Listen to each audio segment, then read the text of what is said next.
আমি বাংলা বলতে শুধু পশ্চিমবঙ্গ বুঝি না, আমি বাংলা বলতে বাংলাদেশ এবং পশ্চিমবঙ্গ মিলিয়ে মিশিয়ে বুঝি। যদিও বাংলাদেশে এখন জঙ্গির উৎপাত বেশি, সেটা আমাদের দুর্ভাগ্যজনক একটা পরিস্থিতি। নইলে সোনার বাংলা এরকম জঙ্গিপূর্ণ হওয়ার কথা নয়। কারণ প্রেমের ঠাকুর গৌরাঙ্গ মহাপ্রভু প্রেম বিতরণ করেছেন ঘরে ঘরে। প্রত্যেকটি মানুষের হৃদয়ে প্রেম থাকার কথা। সেই বাংলা বিদেশি প্রভাবে জঙ্গি ভর্তি হয়ে যাচ্ছে। এটা আমাদের দুর্ভাগ্যজনক একটা পরিস্থিতি। নিশ্চয়ই ভগবান আমাদেরকে কৃপা করবেন, পৃথিবী জঙ্গি মুক্ত হবে, ভদ্রলোকে এবং ভক্ত লোকে পৃথিবী পরিপূর্ণ হবে। এই প্রার্থনা ভগবানের চরণে সবাই মিলে জানাই। তা নাহলে সোনার বাংলা বলতে পশ্চিমবঙ্গ এবং বাংলাদেশ মিলে সোনার বাংলা। সেখানে কাজী নজরুল ইসলাম ভক্তি সঙ্গীত লিখে অজস্র মানুষের মধ্যে ভক্তি প্রচারের ব্যবস্থা করেছেন। আর প্রেমের ঠাকুর গৌরাঙ্গ মহাপ্রভু, তিনি তো তার কথা তো বলাই নেই। তিনি গোলকের প্রেম ভাণ্ডার এনে এই ভুলোকে বিতরণ করেছেন। কাজী হিন্দু সম্প্রদায়ের মধ্যে গৌরাঙ্গ মহাপ্রভু আর মুসলমান সম্প্রদায়ের মধ্যে কাজী নজরুল ইসলাম দুজনেই চেয়েছিলেন যে মানুষ তার মানবিকতার মন্ত্রে দীক্ষিত হোক, মানুষ প্রেমের মন্ত্রে দীক্ষিত হোক। এবার আমরা যদি প্রেমটাকে ভালো না বেশে হিংসাটাকে ভালোবাসি, তাহলে আমরা মানুষ আর থাকলাম না, পশুতে পরিণত হয়ে গেলাম। কারণ হিংসাবৃত্তিটা পশুর মনোবৃত্তি, আর প্রেমটা হচ্ছে উন্নত স্তরের মানুষের মনোবৃত্তি। উন্নত স্তরের মানুষ এই জন্য বলছি যে চাওয়া পাওয়ার ঊর্ধ্বে না উঠলে মানুষের হৃদয়ে বিশুদ্ধ প্রেম আসা সম্ভব নয়। চাওয়া পাওয়ার ঊর্ধ্বে উঠতে হবে। এটা আমার কথা নয়, আমি সবসময় গোস্বামীগণের কথাটাকে বাংলায় বলে ফেলি। এটা হচ্ছে আমার প্রতি ভগবানের একটা কৃপা। শ্রীপাদ রূপ গোস্বামী বলেছেন যে ভুক্তি মুক্তি স্পৃহা যাবৎ পিশাচীর হৃদি বর্ততে তাবৎ কৃষ্ণ সুখস্যাস্য কথমভ্যুদয় ভবেৎ।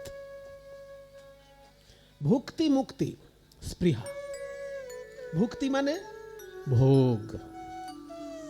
ভালো জামা কাপড় চাই, ভালো খাবার চাই, গরমকালে এসি চাই আর শীতকালে হিটার চাই,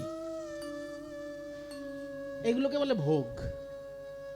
আর মুক্তি, আমি কিছুই চাই না, পরমাত্মার সঙ্গে আমার জীবাত্মার মহামিলন কি করে হবে সেই কঠোর সাধনার প্রচেষ্টা করা, এটা হচ্ছে মুক্তি স্পৃহা। জীবাত্মা দেহটার মধ্যে আবদ্ধ আছে বলে যত জ্বালা যন্ত্রণা ঝুট ঝামেলা, তাই না বাবা? আত্মাটা যদি দেহের মধ্যে আবদ্ধ না থাকে তাহলে আর ঝামেলা কিসের?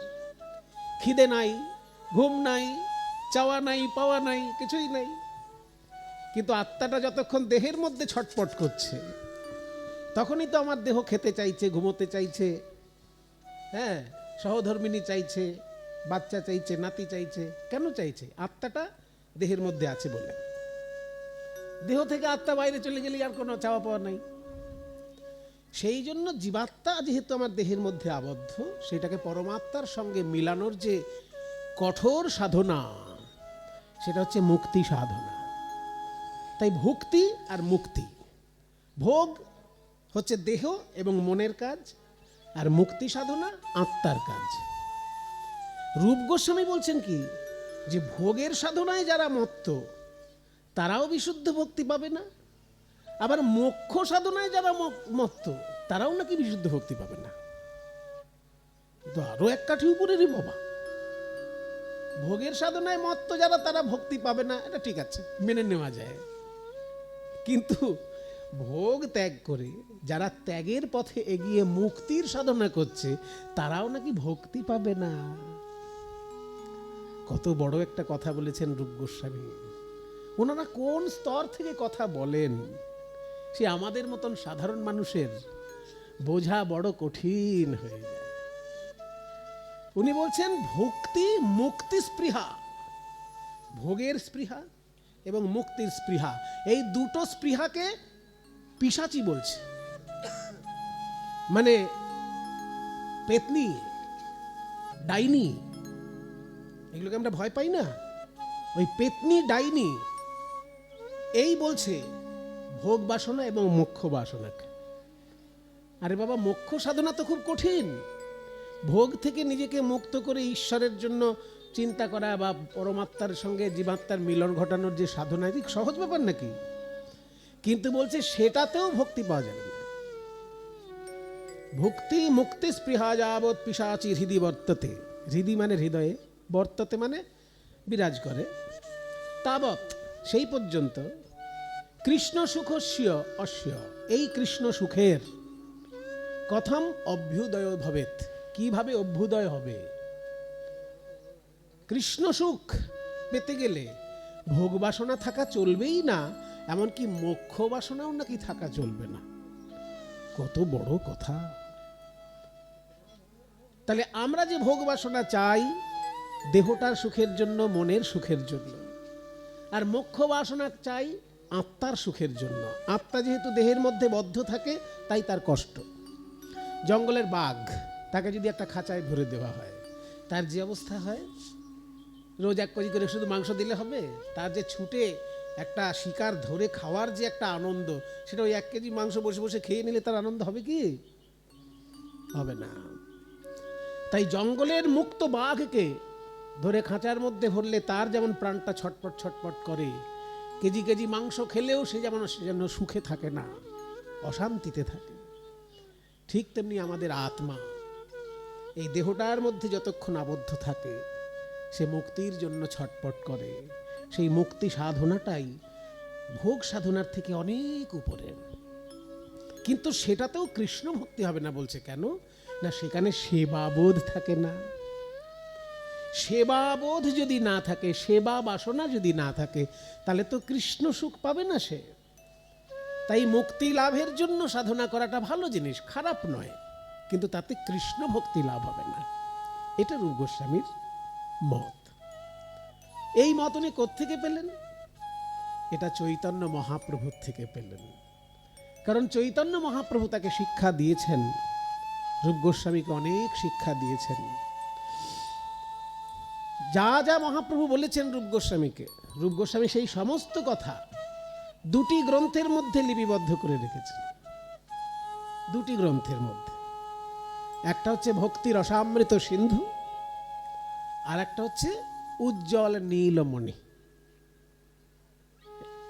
আপনাদের এই বহরমপুর থেকে উজ্জ্বল নীলমণি প্রথম প্রকাশিত হয়েছিল 120-25 বছর আগে। হ্যাঁ, বিশ্বনাথ চক্রবর্তীর টিকা সহ বেরিয়েছিল এই বহরমপুরের মাটি থেকে। তখনকার দিনে রাজারা তাদের অর্থ ধর্ম সেবায় নিযুক্ত করতেন, সেই জন্য রাজাদের আনুগত্যে অর্থ খরচা হয়েছিল। আর কঠোর পরিশ্রম যারা করেছিলেন তারা হচ্ছেন পণ্ডিত বৈষ্ণব।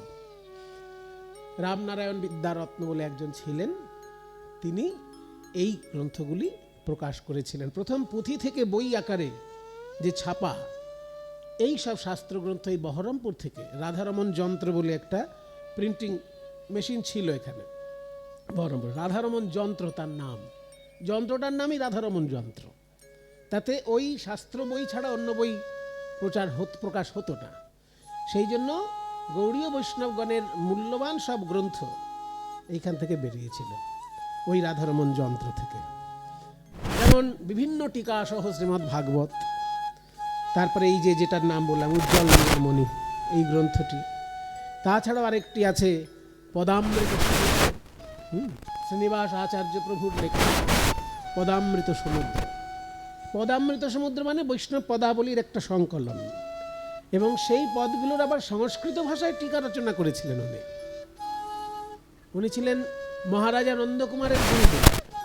মহারাজা নন্দকুমারের নাম তো শুনেছেন, মুর্শিদাবাদের মানুষ যখন, মুর্শিদাবাদ কেন, বাঙালি মাত্রই শুনবে, কারণ ব্রিটিশরা ওনাকে চক্রান্ত করে ফাঁসি দিয়েছিলেন। সেই মহারাজা নন্দকুমারের গুরুদেব ছিলেন শ্রীনিবাস আচার্য প্রভু। রাধামোহন ঠাকুর শ্রীনিবাস আচার্যের বংশধর, রাধামোহন ঠাকুর তিনি ছিলেন এই মহারাজা নন্দকুমারের গুরুদেব। সেই রাধামোহন ঠাকুরের লেখা যে গ্রন্থ পদামৃত সমুদ্র, এবং সেই পদামৃত সমুদ্রের আবার সংস্কৃত টিকা তিনি রচনা করেছিলেন। সেটা প্রথম সংস্করণ এই বহরমপুর থেকেই বেরিয়েছিল, কিন্তু সংস্কৃত টিকা সবার বোঝা সম্ভব না, সেই জন্য আরও সুন্দর করে বইটা পরে একজন গবেষণা করে প্রকাশ করেছিলেন কলকাতা বিশ্ববিদ্যালয় থেকে। তাই কলকাতা বিশ্ববিদ্যালয় থেকে সেই বইটি পরে গবেষণা করে বেরিয়েছে। কাজেই আপনাদের এই বহরমপুর ছিল সেই পদাবলী সাহিত্য এবং বৈষ্ণব শাস্ত্র সাহিত্যের একটা বিরাট বড় গবেষণা কেন্দ্র।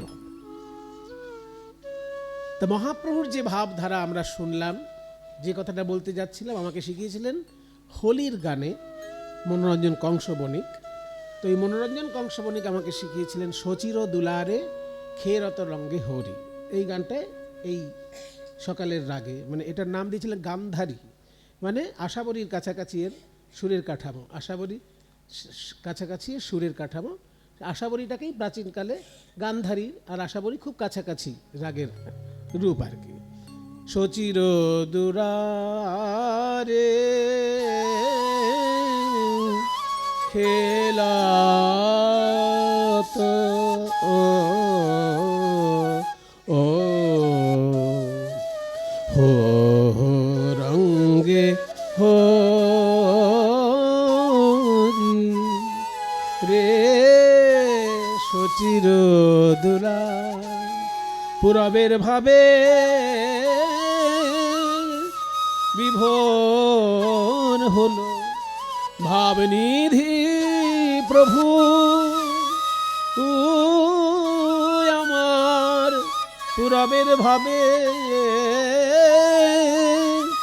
বিভোর হলো সচির দুলারে খেলাত ও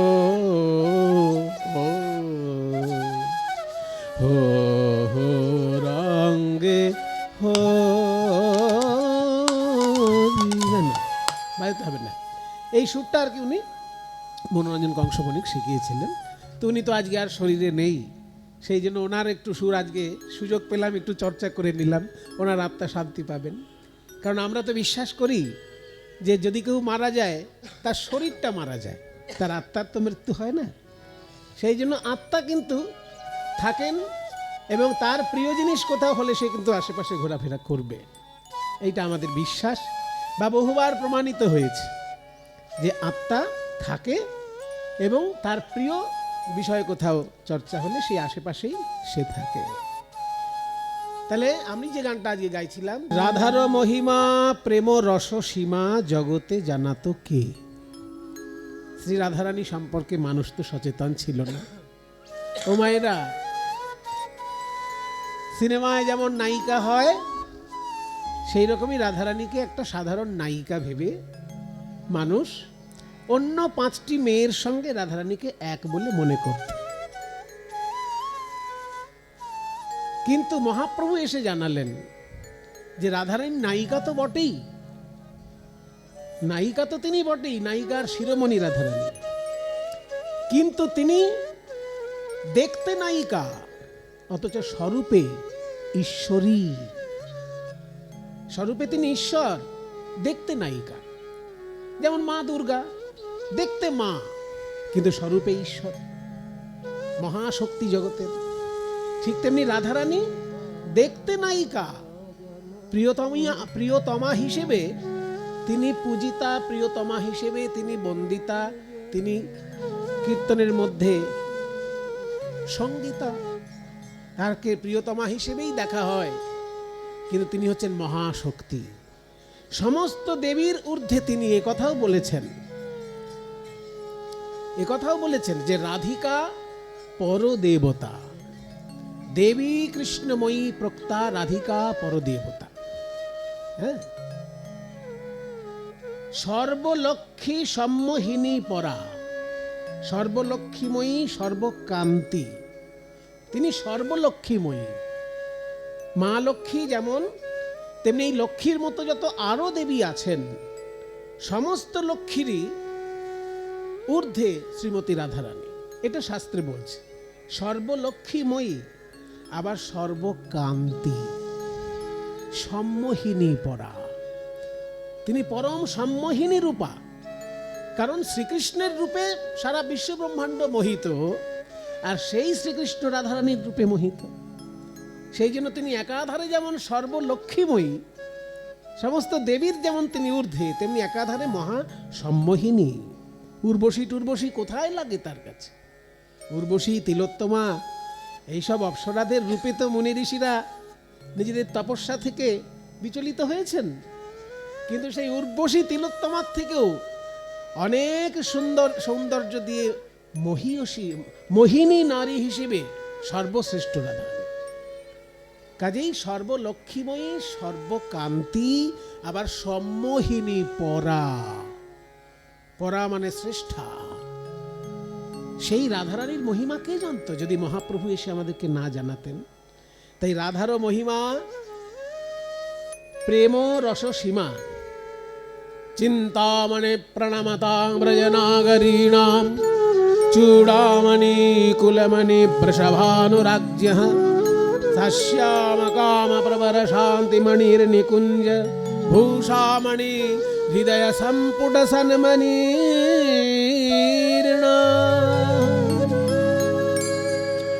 এই শ্লোকটা যে বললাম, এই শ্লোকটি রাধারানী সম্পর্কে লিখেছেন গোপাল ভট্টের কাকা। তার নাম হচ্ছে প্রবোধানন্দ সরস্বতী। প্রবোধানন্দ সরস্বতীকে গোপাল ভট্টের কাকা মনে করা হয়। কাজেই যদিও মতদ্বৈধ আছে, কেউ কেউ আবার বলেন যে না, তিনি অন্য জায়গার সন্ন্যাসী, কিন্তু একটা মত আছে যে ইনি গোপাল ভট্টের কাকা ছিলেন, প্রবোধানন্দ সরস্বতী। তিনি সারা ভারতবর্ষ ভ্রমণ করতে করতে কাশীধামে গিয়ে বিরাজ করেন, এবং কাশীধামে মহাপ্রভুর সঙ্গে তার বিতর্ক হয়। সেই বিতর্কে তিনি পরাজিত হয়ে মহাপ্রভুর শরণাপন্ন হন এবং বৃন্দাবনে এসে বাকি জীবনটা কাটান। তো বৃন্দাবনে যখন প্রবোধানন্দ সরস্বতী এসেছিলেন, তিনি বৃন্দাবনে রাধারানীর মহিমা উপলব্ধি করে, রাধারানীকে জানতে পেরে, রাধারানীকে বুঝতে পেরে এবং রাধারানীকে ভালোবেসে তিনি প্রায় 350 শ্লোক রাধারানী সম্পর্কে লিখেছেন। সেটার নাম হচ্ছে রাধা রস সুধা নিধি। একটা গ্রন্থ শুধু রাধারানী সম্পর্কে শ্লোক, সেটার নাম হচ্ছে রাধা রস সুধা নিধি। আপনারা একটু খোঁজ খবর নেবেন, এগুলো লাইব্রেরিতে গিয়ে সার্চ করবেন, কারণ কিনে পড়ার সবার সাধ্যের মধ্যে নাও হতে পারে। রাধাকুণ্ডের বিশিষ্ট বৈষ্ণবাচার্য অনন্ত দাস বাবাজি মহারাজের ব্যাখ্যাযুক্ত অপূর্ব গ্রন্থ। ওনার ব্যাখ্যাগুলো খুব সুন্দর, প্রত্যেকটি শ্লোক একদম ধরে ধরে উনি ব্যাখ্যা করেছেন। রাধা রস সুধা নিধি, সেইখান থেকে এই শ্লোকটা আমি বললাম। চিন্তামণি প্রণমতাং ব্রজনাগরীণাম চূড়ামণি কুলমণি বৃষভানুরাজ্ঞঃ। চিন্তামণি, আচ্ছা, চিন্তামণি প্রণমতাম। চিন্তামণি প্রণমতাম মানে যারা প্রণাম করবে রাধারানীকে, তাদের কাছে চিন্তামণি স্বরূপ তিনি। চিন্তামণি মানে কি? মণি মানে রত্ন, আর চিন্তা মানে চিন্তা। যে রত্নের কাছে কিছু চিন্তা করা মাত্রই পাওয়া যায়। আমি চিন্তা করছি আমার একটা কি চাই বলো? রাজদীপ চিন্তা করছে আমার একটা সোনার খোল হলে ভালো হয়। এই মাটির খোল বাজাতে বাজাতে আর কত বাজাবো, ভাবছে একটা সোনার খোল হোক। এই যে চিন্তা করলো, সঙ্গে সঙ্গে একটা সোনার খোল হাজির। এই রকম যদি কোনো রত্নের ক্ষমতা থাকে, সেই রত্নটার নাম চিন্তামণি। মণি মানে রত্ন, চিন্তা, চিন্তা করা মাত্রই দিয়ে দিতে পারে। এমন রত্ন আছে, স্বর্গে থাকে, আমাদের ধরা ছোঁয়ার বাইরে। হ্যাঁ, চিন্তামণি একে বলে। তা প্রবোধানন্দ সরস্বতী বলছেন, শ্রীমতী রাধারানী এমন রত্ন যে তাকে প্রণাম করলেই তিনি চিন্তামণি স্বরূপ তার কাছে প্রকাশিত হন। যা চিন্তা করবে তাই পাবে রাধারানীর কাছে। তবে আমাদের চিন্তার মধ্যে তো একটা সীমা পরিসীমাও থাকা উচিত। সীমা না থাকলে চিন্তার কি অবস্থা হয় জানেন তো? যদি লাগাম ছাড়া চিন্তা ভাবনা করেন তাহলে নিজের জালে, হ্যাঁ, মাকড়সার মতো নিজের জালে নিজে জড়িয়ে মরতে হয়। তার একটা সুন্দর উদাহরণ দিয়ে আছে আমাদের গুরু পরম্পরায়। শ্রী রাধারমণ চরণ দাস দেব মহাশয় একটা সুন্দর গল্প বলেছেন। রাধারমণ চরণ দাস দেব একটা সুন্দর কাহিনী বলেছেন এই চিন্তামণি সম্পর্কে, যে দেখো, জয় জয় শ্রী গুরু প্রেম কল্পতরু, তোমরা গান করো না, যে গুরুদেবের জয়ধ্বনি দেওয়ার সময় বলা হয় গুরু হলো কল্পতরু। হ্যাঁ, আবার বৈষ্ণবের প্রণামে কি বলা হয়? বাঞ্ছা কল্পতরুভ্যশ্চ কৃপা সিন্ধুভ্য এবচ। তাহলে বৈষ্ণব হলো বাঞ্ছা কল্পতরু, আর শ্রী গুরুদেব হলেন প্রেম কল্পতরু। একদিকে গুরু, একদিকে বৈষ্ণব, এই দুইজনের আশ্রয়ই তো ভক্তি ধর্ম। দুটো কল্পতরু আছে বাবা। একটা কল্পতরুর নিচে দাঁড়িয়ে কিছু কল্পনা করলেই পাওয়া যায়। আর আমার এমন সৌভাগ্য যে দুটো কল্পতরু পেয়ে গেছি। একজন হলেন গুরু, তিনি হলেন প্রেম কল্পতরু, আর একজন হলেন বৈষ্ণব, তিনি হচ্ছেন বাঞ্ছা কল্পতরু। এই দুটো কল্পতরুর আশ্রয় যখন পেয়েছো ভাই, কল্পনা করলেই পাবে, তবে কল্পনা যেন লাগাম ছাড়া না হয়। এইটা আর কি রাধারমণ চরণ দাস দেব বলেছেন, যে লাগাম ছাড়া কল্পনা কিরকম। এবার একটা মজার গল্প। একজন ভিখারি ভিক্ষা করতে করতে 50-60 বছর বয়স হয়ে গেল। এবার ভাবছে যে ধুর বাবা, সারা জীবন ভিক্ষে করে করে আর ভালো লাগে? হ্যাঁ, আর ভিক্ষে করতে ভালো লাগে বলে? এরকম লোকের কাছে গালি গালাজ খেয়ে দুটো পয়সা পাওয়া, তারপর খাওয়া দাওয়া, এই অসম্মানের জীবন আর ভালোই লাগে না। এরকম ভিক্ষা করতে করতে কল্পতরুর তলায় এসে পড়েছে। এবার কল্পতরুর তলায় সে চিন্তা করছে, এই ভিক্ষে টিক্ষে না করে আমার যদি একটু সুখের জীবন হতো, এখনো যদি একটা খাট এইখানে হতো, চন্দন কাঠের খাট, আমি একটু ভালো করে শুতাম। এবার ভাবার সঙ্গে সঙ্গে দেখছে পেছনে একটা চন্দন কাঠের কাঠ চলে এসেছে। উমা, সত্যিই তো কাঠ থেকে তো চন্দনের গন্ধ বেরোচ্ছে গো, এই কি করে হলো? চন্দন কাঠের খাট চলে এসেছে। আর খাটে কি শুধু খালি পেটে কি আর ঘুমানো যায়? একটু খাওয়া দাওয়া ভালো নাহলে ঘুমাবো কি করে? খেলে পরে তবে তো ঘুমটা আসে। খেলে পরেই ঘুম কেন আসে জানেন? এর বৈজ্ঞানিক ব্যাখ্যা আছে, সবই জানা উচিত। একটা মানুষ জীবন জন্মে বারবার কি আর জানতে পারবো? ওই জন্য একবার জন্ম নিয়েছি যখন, যতটা পারি জেনে নি। খেলেই কেন ঘুম আসে? মজার ব্যাখ্যা আছে, বৈজ্ঞানিক ব্যাখ্যা, যে আমরা যখনই খাওয়া দাওয়া করি, আমাদের পাকস্থলীর আশেপাশে রক্তগুলো তখন চলে যায়। খাবারটা হজম করানোর জন্য রক্ত মাথা থেকে পাকস্থলীর কাছে চলে যায়। মাথা থেকে যেহেতু রক্ত কমে যায়, ওই জন্য হ্যাঁ, এটা হচ্ছে বিজ্ঞান। মাথা থেকে যেহেতু রক্তটা মাইনাস হতে লাগলো, তখন মাথা আস্তে আস্তে ঝিমিয়ে আসলো, আর মাথা ঝিমলেই ঘুম আসবে। ওই জন্য খাবার পরেই ঘুম পায়। তাহলে যখন এরকম বলছি, যদি খাওয়া দাওয়াটা হতো তাহলে ঘুমটা বেশ জমতো। চিন্তা করার সঙ্গে সঙ্গে একদম খাগড়াই কাঁসার থালায়, খাগড়াই কাঁসা, সেই থালায় সুন্দর সুন্দর খাবার, বাটিতে নানা রকম খাবার এসে হাজির। যা যা প্রিয় খাবার ওনার সব এসে গেছে। কাঁসার থালায়, গ্লাসে জল টল, একদম সব কিছু একদম মানে আকণ্ঠ পরিপূর্ণ করে সেবা গ্রহণ করে তারপর ওই খাটে শুয়েছে, চন্দন কাঠের খাট। এবার ভাবছে, আহা হা, কি সুখ! ভিখিরির জীবনে এরকম সুখ তো জীবনে পাইনি রে বাবা। এত দামি খাবার, তারপর আবার চন্দন কাঠে ঘুমোচ্ছি, নাকে তখন চন্দনের গন্ধ ফুরফুর করছে একদম। এই সময় যদি একটা সুন্দরী মেয়ে এসে আমার পদসেবা করত, কত আরাম হতো। এই চিন্তা করার সময় কোত্থেকে হাজির এক সুন্দরী মেয়ে, সেও পদসেবা করতে শুরু করে দিল। এইবার ভিখারি, ওই যে বললাম লাগাম ছাড়া চিন্তা যদি করে, এইবার হঠাৎ ভিখারি ভাবছে, এই খোলা জায়গায় চন্দন কাঠে ঘুমোচ্ছি, একটা সুন্দরী মেয়ে এসে আমার পদসেবা করছে, এই সময় যদি একটা বাঘ চলে আসে।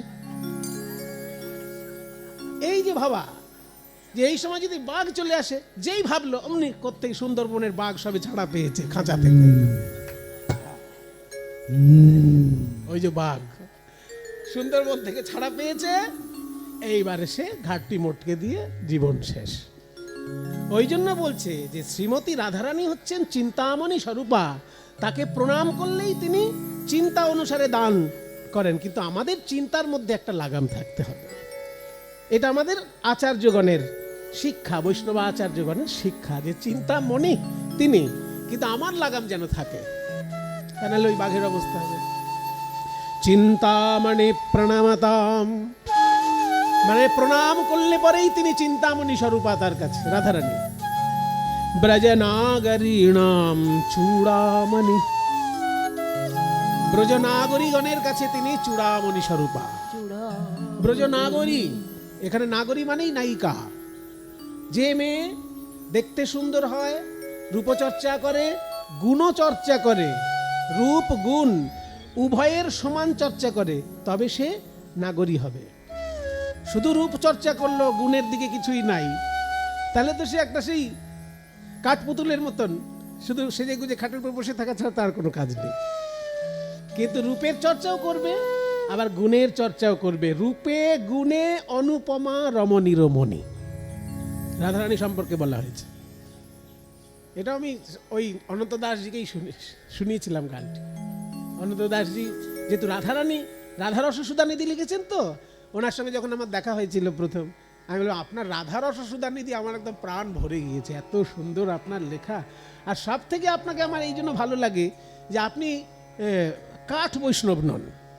একজন আছে শুকনো বৈষ্ণব, মানে প্রচুর শাস্ত্র জানে, কিন্তু কীর্তন রস সম্পর্কে তার কোনো ধারণা নেই, বৈষ্ণব পদাবলীর রস সম্পর্কে তার কোনো ধারণা নেই, কিন্তু শাস্ত্র সম্পর্কে প্রচুর জানে, বিরাট বড় পণ্ডিত বৈষ্ণব, কিন্তু কীর্তনের রস সম্পর্কে তার বিন্দুমাত্র ধারণা নেই। এসব কাঠ বৈষ্ণব প্রচুর পাবেন জীবনে।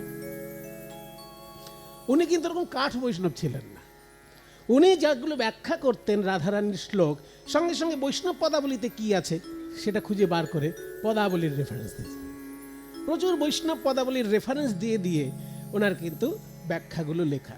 সেই জন্য আমি বলি আপনি এত ভালো লাগে আপনাকে এই জন্য যে আপনি একাধারে যেমন ভজন রসিক, তেমনি আবার সঙ্গীত রসিক, যার জন্য বৈষ্ণব পদাবলী আপনি এত রেফারেন্স দেন। তখন তিনি বলেছিলেন, বাবা বৈষ্ণব পদাবলী তো বৈষ্ণব জগতের প্রাণ, বৈষ্ণব পদাবলী ছাড়া কি আর বৈষ্ণব ধর্ম থাকতে পারে? বৈষ্ণব ধর্মের রসের মূল জায়গাটি তো পদাবলী সাহিত্য, এটা উনি বলেছিলেন। তখন আমি বললাম, তাহলে আপনি যখন রাধারানীকে এত ভালোবাসেন, আমি রাধারানী সম্পর্কে একটা গান আপনাকে শোনাব। সেই গানটির লেখক আবার স্বয়ং রঘুনাথ দাস গোস্বামী।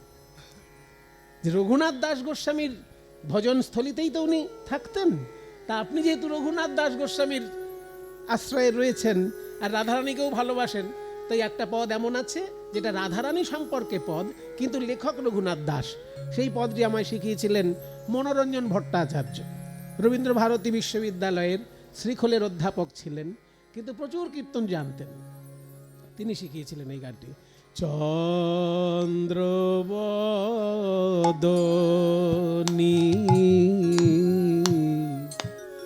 ধনী রে ধনী রমণীর মণি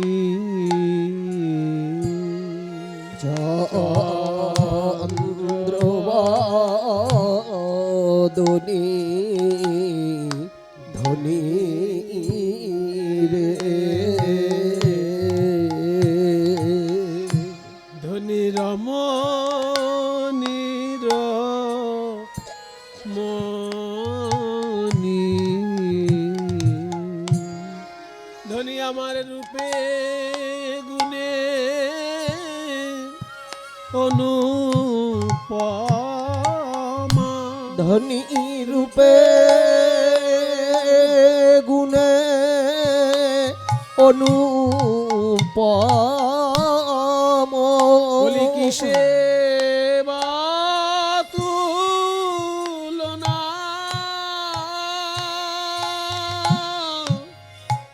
দিব গো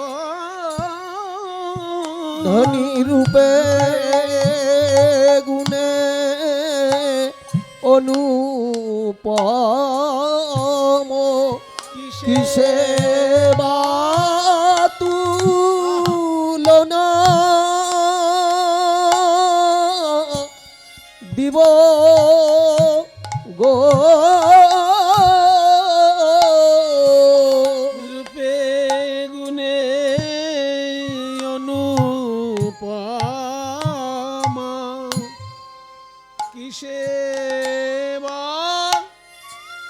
তুলনা লোনা ধনী দিব আমার রূপে যেমন যেমন গুণে তেমন কিসে বা তুলনা ধনী আমার রূপে যেমন গুণে তেমন বলি রাজনন্দিনী রাই কিশোরী রূপে যেমন গুণে তেমন বলি রাজনন্দিনী বিনোদিনী ব্রজ রমণীর শিরোমণি রমণী মুকুটমণি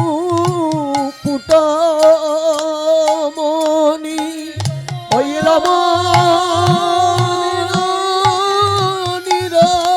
শিরোমণি রমণী মুকুট ধনী আমার রমণী মুকুটমণি ব্রজ রমণীর মুকুটমণি রমণীর শিরোমণি রমণীর মুকুট ধনী আমার রমণীর ব্রজ শিরোমণি রমণী মুকুটমণি ওই রমণীর শিরোমণি রমণীর মুকুটমণি রমণী মুকুটমণি রমণীর শিরোমণি রমণী মুকুটমণি রমণীর শিরোমণি বলো কিসে কিসে বা তুলনা দিব গো রূপে গুণে অনুপম রমণীর মণিরাজ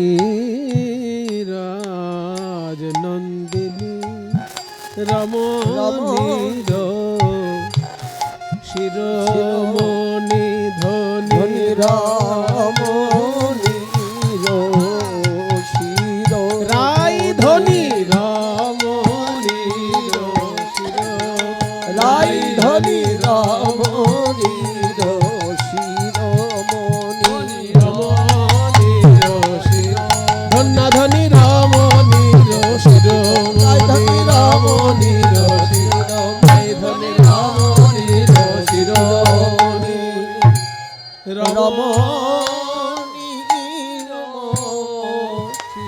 মণি চন্দ্রবদনী ধনী রে। এই গানটি আমার সৌভাগ্য হয়েছে। রাধাকুণ্ডের মহান্ত ছিলেন তিনি, পুরো রাধাকুণ্ডের বৈষ্ণব সমাজের তিনি মাথার মণি ছিলেন অনন্ত দাসজি।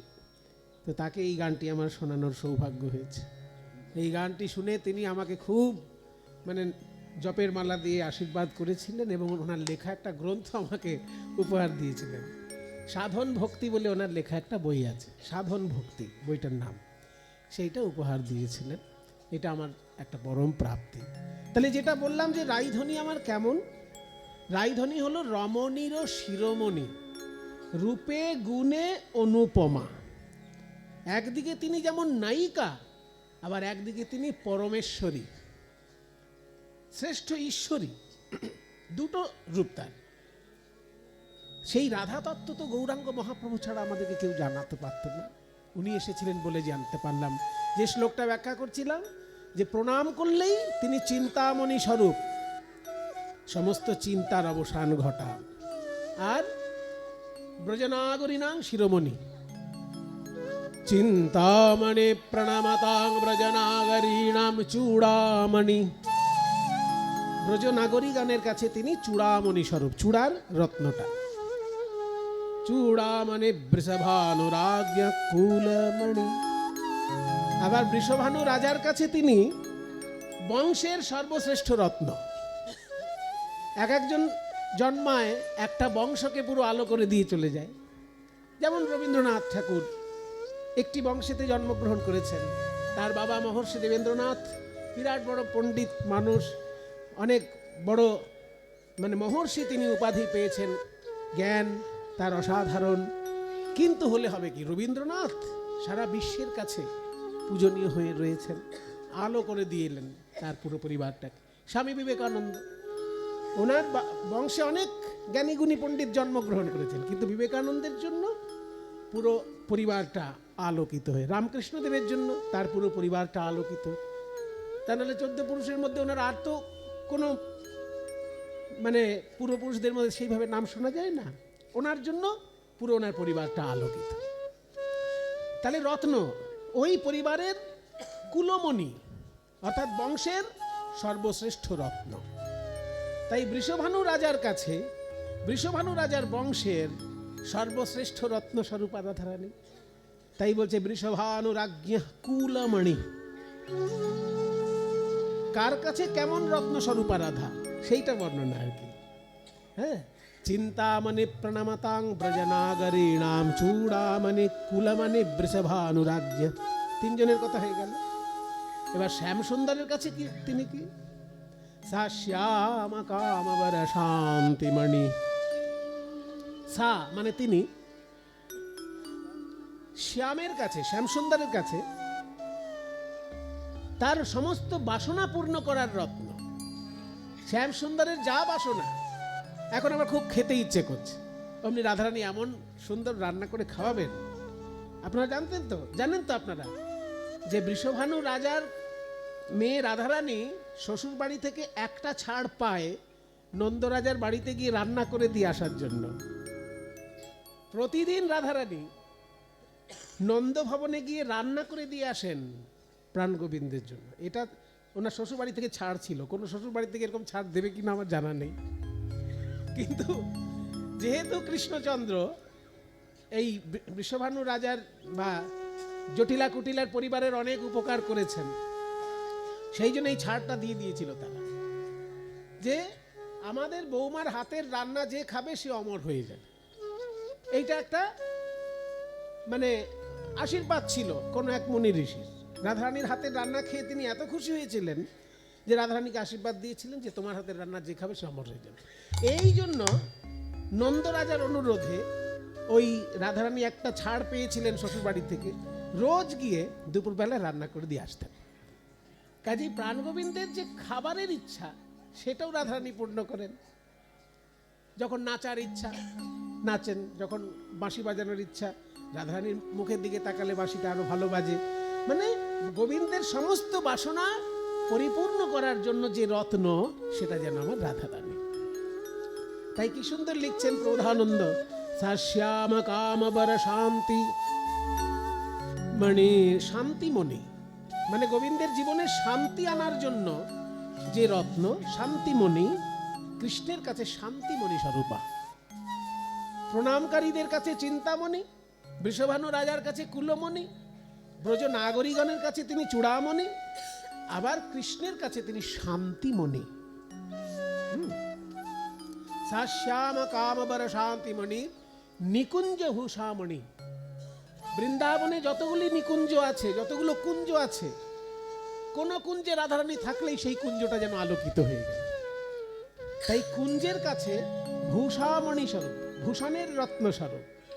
রত্ন যদি কোনো জায়গায় পড়ে, যে মনে করুন হাতটা দেখতে ভালো না, এই যে রত্ন আছে দেখতে কেমন ঝলমল করছে কিনা, কিন্তু এই আংটিটা এখনই সরিয়ে নি, সেই ভূতের মতো দেখাবে। তাহলে একটা রত্ন কোথাও থাকলে সেই জায়গাটিকে যেমন আলোকিত করে তোলে, ভূষিত করে তোলে, তেমনি যে কুঞ্জে রাধারানী থাকবেন সেই কুঞ্জটাকে ভূষিত করে তুলছে। তাই বলছে নিকুঞ্জ ভূষামণি। এবার সবার শেষে কথাটি বললেন নিজের দিকে টেনে, রাধারানী আমার কাছে কি জানো, হৃদয় সম্পুট মণির নহ। নহ মানে আমাদের আমাদের আমাদের যারা আমরা ব্রজবাসী ভক্ত, প্রধানন্দ বলছেন যে আমাদের মতো ভক্তের কাছে হৃদয় সম্পুটের শ্রেষ্ঠ রত্ন। সম্পুট মানে গয়নার বাক্স, যে বাক্সে গয়না রাখা হয় সেই বাক্সটাকে বলে সম্পুট। তো আমাদের হৃদয়টা যদি একটা সম্পুট হয়, গয়নার বাক্স হয়, এই হৃদয়রূপী গয়নার বাক্সে সর্বশ্রেষ্ঠ রত্ন যদি কেউ থাকে সে হচ্ছে আমার রাধারানী। প্রধানন্দ বলছে সা শ্যাম কামবর শান্তিমণির নিকুঞ্জ ভূষামণি। এইবার হৃদয় সম্পুট সন্মণির নাম। হৃদয় সম্পুটের সন্মণি। সন্মণি মানে দন্তেশ্ব খণ্ডত সৎ, সৎ মণি, সেটা সন্ধি করে সন্মণি হচ্ছে। তাতে দন্তেশ্ব খণ্ডত সৎ মানে কি? সৎ মানে আমরা জানি যে কারোর পয়সা মারে না, মিথ্যে কথা বলে না, এরকম একটা ভালো মানুষকে তো আমরা সৎ বলি। কিন্তু এখানে সৎ শব্দের অর্থ ভালো মানুষ না, এখানে সৎ শব্দের অর্থ হচ্ছে চিরস্থায়ী। দর্শনের ভাষায়, ভারতীয় দর্শনের ভাষায় যে বস্তুটা চিরস্থায়ী তাকে বলে সৎ বস্তু, আর যে বস্তুটা ক্ষণস্থায়ী তাকে বলে অসৎ বস্তু। সাধারণ মানুষের কাছে সৎ মানে ভালো, অসৎ মানে খারাপ, কিন্তু দার্শনিকের ভাষায় সৎ মানে চিরস্থায়ী আর অসৎ মানে ক্ষণস্থায়ী। তাহলে আমাদের হৃদয় সম্পুটের চিরস্থায়ী রত্ন সৎমণি, আমার হৃদয়ের রূপী সম্পুটের চিরস্থায়ী রত্ন স্বরূপ আমার রাধারানী। সা শ্যাম কামবর শান্তিমণির নিকুঞ্জ ভূষামণি হৃদয় সম্পুট সন্মণির নাম। এই কথাগুলো তো আমরা জানতে পারতাম না যদি মহাপ্রভু কৃপা করে না আসতেন। এই প্রবোধানন্দ সরস্বতীর কাছে আমরা কঠিন কঠিন বেদান্তের কথা শুনতাম, এত সুন্দর রসে ভরা রাধারানী বিষয়ক শ্লোক তো পেতাম না যদি আমার প্রেমের ঠাকুর গৌর সুন্দরের সঙ্গে প্রবোধানন্দের আলাপ আলোচনা না হতো। তাই বলে রাধার মহিমা প্রেম রস সীমা জগতে যা নাতকে, মধুর বৃন্দা বিপিন মাধুরী, মধুর বৃন্দা বিপিন মাধুরী, মধুর বৃন্দা বৃন্দা বৃন্দা, মধুর বৃন্দা বিপিন মাধুরী, মধুর বৃন্দা বিপিন মাধুরী, মধুর বৃন্দা বিপিন মাধুরী, প্রবেশ চাতুরী মধুর বৃন্দা বিপিন মাধুরী, প্রবেশ চাতুরী মধুর বৃন্দা বিপিন মাধুরী। বৃন্দাবনের যে মাধুর্য সেটাও আমরা জানতাম না, তাতে প্রবেশ চাতুরী, বৃন্দাবনে প্রবেশ করার যে চাতুরী, এখানে চাতুরী মানে চালাকি নয়, কারণ চালাকির দ্বারা কোনো মহৎ কার্য তো হয় না। চালাকির দ্বারা আপনার ছোটখাটো কাজ হয়ে যাবে, কিন্তু চালাকির দ্বারা তো মহৎ কার্য হবে না। কাজে এখানে চাতুরী মানে চালাকি নয়, এখানে চাতুরী শব্দের অর্থ হচ্ছে কৌশল। কৌশল, বৃন্দাবনে প্রবেশ করার কৌশলটা কি? প্রবেশ চাতুরী মধুর বৃন্দা বিপিন মাধুরী প্রবেশ চাতুরী সার। প্রবেশ ও চাতুরী সার, বৃন্দাবনে প্রবেশ আর বৃন্দাবন দর্শন এক জিনিস নয়। তোমায়রা শোনো, বৃন্দাবন দর্শন করা সৌভাগ্যের বিষয়, কিন্তু বৃন্দাবনে প্রবেশ করা অনেক কঠিন ব্যাপার। দর্শন আর প্রবেশের মধ্যে পার্থক্য কি?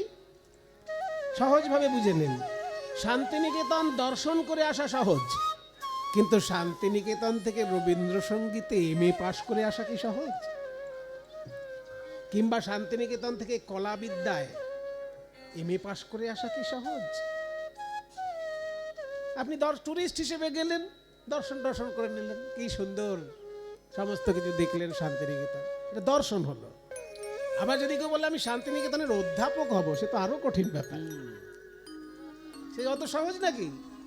আগে আপনাকে এমএটা ভালো করে পাশ করতে হবে, তারপরে নেট বলে একটা পরীক্ষা হয়, ভারত সরকারের পরীক্ষা নেট। মানে আপনি অধ্যাপক হওয়ার যোগ্য কি না। আপনি তো টুকে এমএ পাশ করে যেতে পারেন। যারা টুকে পাশ করবে তাদেরকে ছেকে নেওয়ার জন্য ভারত সরকারের একটা পরীক্ষা আছে। অত সহজ না। আপনি বললেন আমি অধ্যাপক হবো, এমএ পাশ করে গেছি, অত সহজ না। আপনি এমএ পাশ করেছেন, কিন্তু টুকে পাশ করেছেন কিনা তার কি প্রমাণ? সেই জন্য ভারত সরকার থেকে একটা পরীক্ষা নেয়, অধ্যাপক হবার জন্য পরীক্ষা দিতে হয়, সেটার নাম হচ্ছে net, national eligibility test. National মানে জাতীয়, দেশের। এলিজিবিলিটি মানে যোগ্যতা, আপনি ইউনিভার্সিটিতে পড়ানোর যোগ্য কি না। এমএ পাশ করলেই তো যোগ্য হয়ে গেলেন না, আরও অন্যান্য দিক আছে, সেই দিকগুলো আপনার জানা আছে কি না, সেটা ভারত সরকার পরীক্ষা করে নেবে। সেইটা যদি পাশ করেন তারপর আবার আসবে ইন্টারভিউ। ওটা পাশ করে গেলেও হলো না, ইন্টারভিউতে আবার বড় বড় এক্সপার্ট আসবেন, তারা দেখবেন ভারত সরকারের পাশ পরীক্ষাও আপনি ঠিকঠাক দিয়েছেন কিনা সেটাও তো ঠিক নেই। আপনি এমএ পাশ করেছেন ভালো কথা, ভারত সরকার পরীক্ষা নিয়েছে তাও ভালো কথা, তারপর ইন্টারভিউ, সেইখানে পাশ করলে তারপর আপনি হয়তো অধ্যাপনার সুযোগ পেলেন। তাহলে আপনি শান্তিনিকেতন দেখে আসা আর সেইখানের অধ্যাপক হয়ে সেইখানে শিক্ষা দেওয়া বা সেইখানকার ছাত্র হয়ে সেখানকার শিক্ষা গ্রহণ করা দুটোই কঠিন ব্যাপার। ওই ছাত্র হয়ে শিক্ষা গ্রহণ করাটা যেমন কঠিন, ঠিক তেমনি বৃন্দাবনে গোপীভাবে সাধনা করাটা কঠিন। এমনি বৃন্দাবনে যমুনার হাওয়া খেয়ে চলে আসতে পারেন, তাতে পুণ্য কম হবে না, ভালোই পুণ্য হবে, কিন্তু গোপীভাবের সাধনা যদি চান তাহলে অনেক কঠিন ব্যাপার। ঠিক ঠিক গুরু পাওয়া দরকার, ঠিক ঠিক নিজের কঠোর তপস্যা দরকার, দুটো সমান দরকার।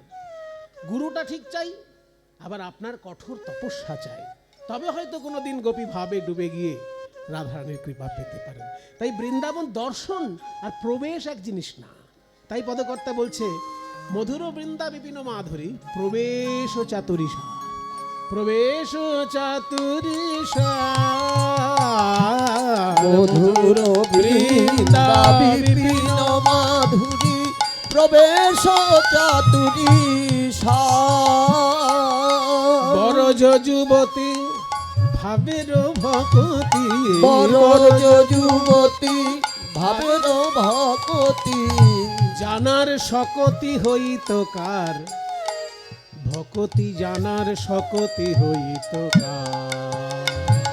ওই বড় যুবতী ভাবের ভকতি শকতি হইত কার, শকতি হইত কার। তাই বলি ভাই গাও গাও পুনঃ গৌরাঙ্গের গাও গাও গাও পুনঃ গৌরাঙ্গের গুণ গাও, তোমরা গাও তোমরা গাও তোমরা গাও, তোমরা গাও তোমরা গাও তোমরা গাও গাও গাও গাও গাও গাও গাও গাও গাও গাও গাও গাও পুনঃ গৌরাঙ্গের গুণ গাও গাও পুনঃ গৌরাঙ্গের গুণ। সরল করিয়াম সরল করিয়াম। এইখানটাই বড় মুশকিল করে দিল পদকর্তা। গাও গাও পুনঃ গৌরাঙ্গের গুণ, এটি ঠিক ছিল, কিন্তু পরে যে কন্ডিশন জুড়ে দিলেন, এই তো বড় মুশকিল ব্যাপার। বলছে সরল করিয়া মন, মনটা যদি সরল না হয়, ও 24 ঘন্টা গলা ফাটিয়ে গৌরাঙ্গ লীলা গাইলেও কোনো লাভ হবে না, তাই না? কি অপূর্ব।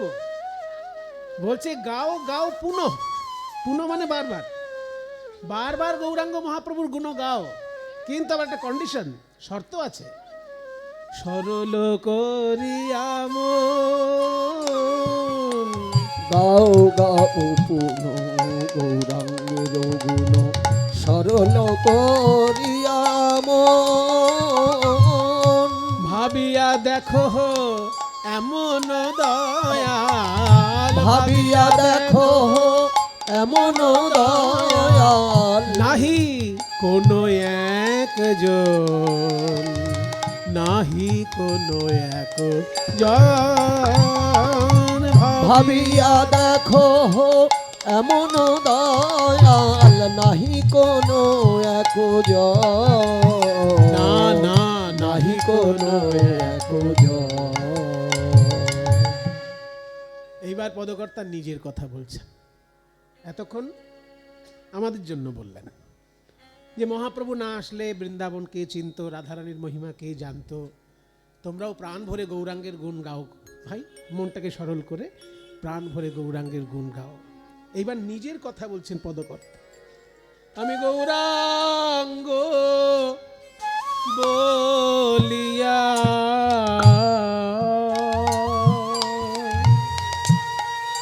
নাগেন গলিয়া,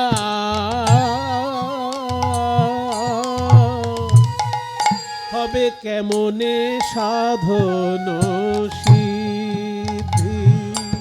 আমি গৌরাঙ্গ বলিয়া নাগেনু গলিয়া, হবে কেমন সাধন সিদ্ধি।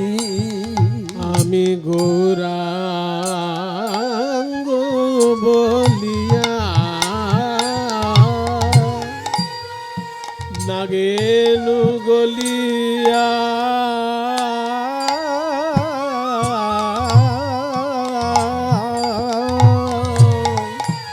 হবে কেমনে সাধন সিদ্ধি।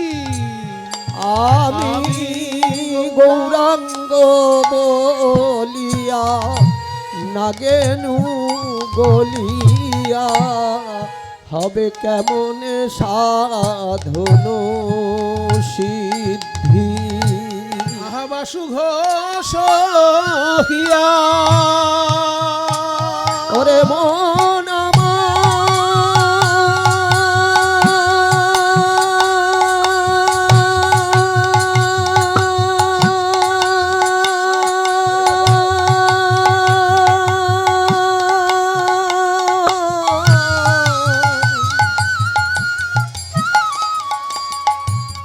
ওরে মন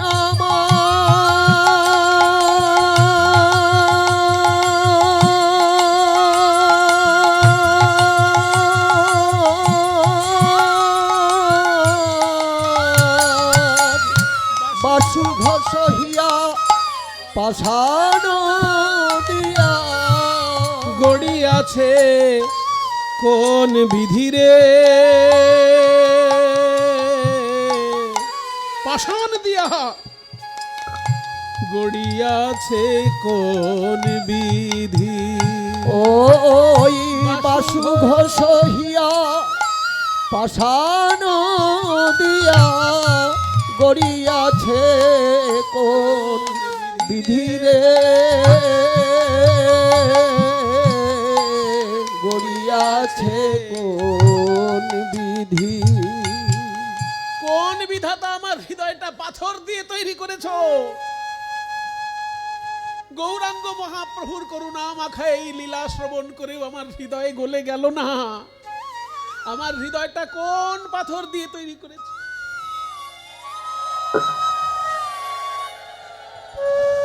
না না না, পাথর নয়, পাথর নয়, পাষাণের থেকেও কোনো কঠিন পদার্থ দিয়ে আমার হৃদয়টা তৈরি করেছে বিধাতা। নইলে পাষাণ হলে গলে যেত পাষাণ হলে গলে যেত। দেখলাম কতই পাষাণ গলে গেল ওরে মন আমার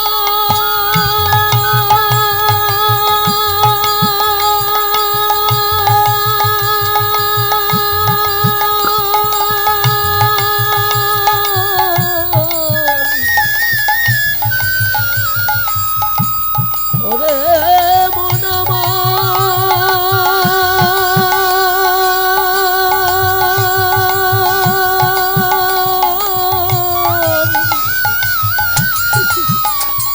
দেখলাম কতই পাষাণ গলে গেল